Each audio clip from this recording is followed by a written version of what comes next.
नमस्कार बच्चों। बच्चों, हम पढ़ रहे थे शब्द विचार। तो शब्द विचार में शब्दों का वर्गीकरण 4 आधार पर होता है। उत्पत्ति के आधार पर, रचना या बनावट के आधार पर, प्रयोग के आधार पर और अर्थ के आधार पर। तो उत्पत्ति के आधार पर हम पढ़ चुके हैं। आज हम पढ़ेंगे रचना के आधार पर या बनावट या व्युत्पत्ति के आधार पर शब्द भेद। ठीक है, तो इसमें देखिए आज रचना अर्थात शब्दों का निर्माण कैसे होता है, शब्द बनते किस आधार पर है। रचना के आधार पर शब्दों के 3 भेद किए गए हैं, रूढ़ शब्द, यौगिक शब्द और योग रूढ़ शब्द। ठीक है, रचना के आधार पर शब्दों के भेद कितने हैं? 3, रूढ़, यौगिक और योग रूढ़। तो इनके बारे में पढ़ते हैं। सबसे पहले है पहला है रूढ़ शब्द। जिन शब्दों का अर्थ तो निश्चित होता है लेकिन उसके खंड करने पर अर्थ नहीं निकलता, उन्हें रूढ़ शब्द कहते हैं। जैसे जल, कमल, अगर इनके टुकड़े करेंगे तो इनका कोई अर्थ नहीं निकलेगा। जैसे जल के टुकड़े करें जय और ल, तो जय का अपना कोई अर्थ नहीं है और ल का भी कोई अर्थ नहीं है। ऐसे कमल का टुकड़े करेंगे तो इसका भी कोई अर्थ नहीं निकलेगा। लेकिन न ही इनके कोई उपसर्ग और प्रत्यय होते हैं, ना इनके साथ लगते हैं, ना ये उपसर्ग प्रत्यय हैं। इनका अपना एक निश्चित अर्थ ही है। जैसे कोई बोले जल, मुझे जल चाहिए, तो हम अपने आप ही हमारे मस्तिष्क में आ जाता है, चित्र उभर आता है कि पानी। कोई कहेगा मैंने कमल का फूल देखा, कमल हमारा राष्ट्रीय फूल है, तो हमारे सामने अपने आप ही कमल शब्द, जो कोई भी बोले कमल शब्द बोले तो हमारे सामने एक विशिष्ट यानी राष्ट्रीय फूल का चित्र उभर करके आ जाता है। और दूसरा, ऐसे कई एग्जाम्पल और भी हैं, जैसे पेड़ हो गया, पौधा, घोड़ा। तो ये क्या है, इनको कहेंगे सामान्य रूढ़। और लेकिन कई बार क्या है, जब किसी शब्द के मूल अर्थ का प्रयोग किसी दूसरे व्यक्ति अथवा वस्तु के संदर्भ में किया जाता है तो वो शब्द दूसरे अर्थ में रूढ़ हो जाते हैं। होते तो रूढ़ है लेकिन दूसरे अर्थ में रूढ़ हो जाते हैं। जैसे हम किसी को कह देते हैं कि भाई मोहन गधा है, तो गधा, यहाँ वो गधा जानवर के लिए नहीं है, यहाँ गधे का मतलब क्या है? मूर्ख। तो कहते हैं तो मुझे उल्लू मत बना, मतलब बेवकूफ मत बनाओ। तो यहाँ उल्लू का अर्थ कोई पक्षी नहीं है, यहाँ उसका अर्थ है बेवकूफ। ठीक है, तो कई बार आपकी मम्मी कहती है मेरा बेटा तो शेर है, तो शेर, यहाँ शेर जानवर के लिए नहीं कह रहे, यानी मेरा बेटा यहाँ किस संदर्भ में कह रहे हैं? साहसी। लेकिन है ये भी रूढ़ शब्द। ओके, आगे ना। तो रूढ़ शब्द किसे कहते हैं? वे शब्द जिनका एक निश्चित अर्थ होता है लेकिन उनके खंड करने पर उसका कोई अर्थ नहीं रहता, वो अपने आप में रूढ़ होते हैं। अब दूसरा है यौगिक शब्द। जिन शब्दों के खंड किए जा सकते हैं अथवा जो शब्द एक से अधिक शब्दों अथवा शब्दांशों के योग से बने हो उन्हें यौगिक शब्द कहा जाता है। यौगिक खुद भी 2 शब्दों से मिलकर बना है, इसके पीछे प्रत्यय लगा हुआ है, योग प्लस एक प्रत्यय जोड़ करके यौगिक बना है योग में। तो यौगिक कहते हैं जो 2 शब्दों या शब्दांशों के योग से बने हो। इसमें उपसर्ग, प्रत्यय, संधि, समास आदि का योग रहता है। तो यौगिक शब्द जिन शब्दों के मेल से बनते हैं उन्हें अलग करने पर उनके अर्थ प्रकट होते हैं। जैसे विद्यार्थी में विद्या प्लस अर्थी, और पाठशाला में पाठ और शाला, प्रत्येक में 2-2 शब्द है और उनके अर्थ स्पष्ट ही हैं। जैसे रसोई घर, रसोई प्लस घर, तो 2 शब्दों से मिलकर बना है ना, तो यौगिक समझ में आ गया। तो यौगिक यानी 2 शब्दों अथवा शब्दांशों के योग से बने शब्द यौगिक शब्द कहलाते हैं। ठीक है, और इनके खंड करने पर इनका अपना अर्थ स्पष्ट होता है, प्रकट होता है। नेक्स्ट है योग रूढ़ शब्द। तीसरा है रचना के आधार पर शब्द भेद, योग रूढ़ शब्द। ये भी 2 शब्दों से मिलकर बना है, योगिक प्लस रूढ़। यौगिक मतलब 2 शब्दों के मेल से तो बना है लेकिन वो रूढ़ है, अर्थात जो शब्द यौगिक भी हो और रूढ़ भी हो।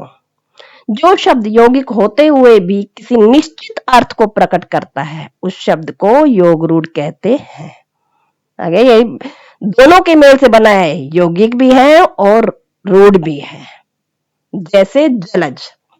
जलज शब्द दो अलग अलग शब्दों से मिलकर बना है। जल प्लस जल मतलब पानी, जय मतलब जन्म लेने वाला। तो अगर हम इसके टुकड़े करेंगे तो इसका मतलब क्या होगा? जल में जन्म लेने वाला। लेकिन अगर आप एक साथ बोलेंगे जलज, तब सिर्फ एक ही अर्थ होगा। जलज किसे कहते हैं? कमल के फूल को। और इसके टुकड़े करेंगे तो जल में हजारों वस्तुएं पैदा होती हैं, कई जीव पैदा होते हैं, तो उनके लिए हो जाएगा। लेकिन यहाँ जलज का अर्थ रूड है, यानी मतलब इसका मतलब है कमल। इसी तरह पंकज भी हो गया। पंकज का अर्थ भी रूड ही है। पंकज का अर्थ भी क्या होता है? कमल। तो उसके टुकड़े करेंगे तो पंक प्लस ज, पंकज। पंक मतलब कीचड़ और जय मतलब जन्म लेने वाले। कीचड़ में जन्म लेने वाले कई वो है, कीड़े होते हैं, कई चीजें। तो कई जीव जंतु होते हैं कीचड़ में जो जन्म लेते हैं। लेकिन हम एक साथ बोलेंगे पंकज, तब हमारे दिमाग में वही आएगा कि ये कमल का फूल है। नेक्स्ट जैसे महादेव। महादेव का अर्थ क्या है? शिव जी। अगर इसके टुकड़े करेंगे महा प्लस देव, महान है जो देव, सभी देव महान होते हैं, परंतु यहाँ महादेव किसके लिए प्रयुक्त कर रहे हैं हम? शिव जी के लिए। इसलिए ये रूढ़ शब्द प्रचलित हो गया है महादेव। आगे यहाँ तक समझ में? तो रचना के आधार पर शब्दों के कितने भेद हैं? 3। रूढ़, यौगिक, योग रूढ़। ओके। अब नेक्स्ट देखिए शब्दों का वर्गीकरण। तीसरा, व्याकरण अथवा प्रयोग के आधार पर शब्द भेद। भाषा का सर्वाधिक महत्वपूर्ण अंग है उसका प्रयोग। वर्णों के मेल से शब्द बनते हैं और शब्दों के सार्थक समूह ही वाक्य कहलाता है। शब्द भाषा के प्राण तत्व हैं। वाक्यों में शब्दों के प्रयोग के आधार पर इन्हें दो भागों में बांटा जाता है, विकारी शब्द और अविकारी शब्द। विकारी का अर्थ है परिवर्तनशील, जो बदल जाए। परिवर्तन होना, विकारी, विकार उत्पन्न होना, परिवर्तन होना। ठीक है। कुछ शब्द ऐसे होते हैं जिनमें विभक्ति, लिंग, वचन, कारक आदि के कारण परिवर्तन आ जाता है, वो विकारी शब्द कहलाते हैं। विकारी शब्द 4 हैं। कौन कौन से? संज्ञा, सर्वनाम, विशेषण और क्रिया। ठीक है। तो विकारी शब्द का शाब्दिक अर्थ क्या है? परिवर्तन। अब नेक्स्ट है अविकारी शब्द। अविकारी के आगे अ उपसर्ग लग गया तो विकारी का ये क्या बन गया? विलोम बन गया। अविकारी का अर्थ है जिसमें परिवर्तन न हो। विकारी का मतलब परिवर्तन होना, अविकारी का मतलब परिवर्तन न होना, विकार न होना। जिन शब्दों में किसी भी दशा में कोई परिवर्तन न हो सके, जो हर स्थिति दशा में एक जैसे रहे, उन्हें अविकारी शब्द कहते हैं। इन्हें अव्यय भी कहते हैं। अव्यय, व्यय के आगे अ उपसर्ग लगा है।